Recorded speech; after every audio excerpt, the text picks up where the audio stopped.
पूर्व मुख्यमंत्री और भविष्य के मुख्यमंत्री और साथ में जोड़ना चाहूंगा भविष्य के प्रधानमंत्री श्री अखिलेश यादव जी, सभी को मेरा नमस्कार। मेरा नाम नवीन शर्मा है और मेरी विधानसभा सिकंदराबाद है और पूरी विधानसभा की तरफ से मैं यहाँ बैठे सभी अपने अतिथियों को प्रणाम करता हूँ, चरण स्पर्श करता हूँ कि आप उसको महसूस करें। दरअसल में अध्यक्ष जी, जब मैं गाँव जा रहा था, अपनी विधानसभा में लगभग 200 गाँव है तो और इस प्रदेश में लगभग अपने छात्रों की संख्या 1.5 करोड़ है, तो उन सबका एक ही सवाल था मुझसे कि आप समाजवादी पार्टी में क्यों, आप समाजवादी विचारधारा में क्यों जुड़े। तो उसका एक बहुत थोड़े से समय में उत्तर देना चाहूंगा कि मैं एक शिक्षक हूं और मैं निर्माण की परिभाषा जानता हूं, एक विध्वंस की परिभाषा मुझे नहीं आती है। और इस समय की जो प्रदेश में सरकार है वो सिर्फ तोड़ना चाहती है,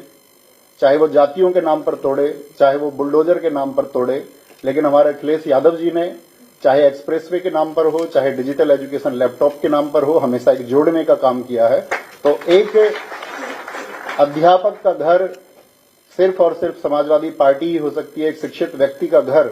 यदि वो नफरत को छोड़ करके उस पैमाने से देखेगा, एक इंसान के नजरिए से देखेगा, तो उस सब को, इस पूरे प्रदेश को अपना घर समाजवादी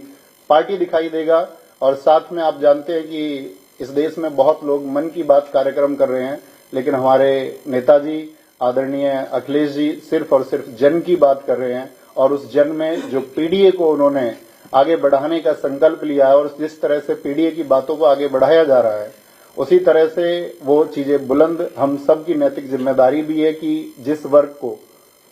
किसी भी तरह से शोषित किया जाता है, उसका शोषण किया जाता है, या जिस वर्ग को वंचित किया गया है, उस सब के लिए हम इंसानियत के नाते खड़े हों। हम बटे ना, कोई हमको बांटने का भी प्रयास करे तो हम बटे ना,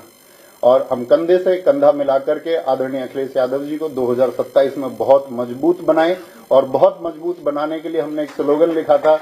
कि यूथ सपा का और बूथ सपा का। हमको सिर्फ ये काम करना होगा इस प्रदेश में कि हमको पीडीए को जोड़ते हुए सभी यूथ को एक दिशा देनी होगी और साथ में सभी बूथ पर भी एक दिशा देनी होगी।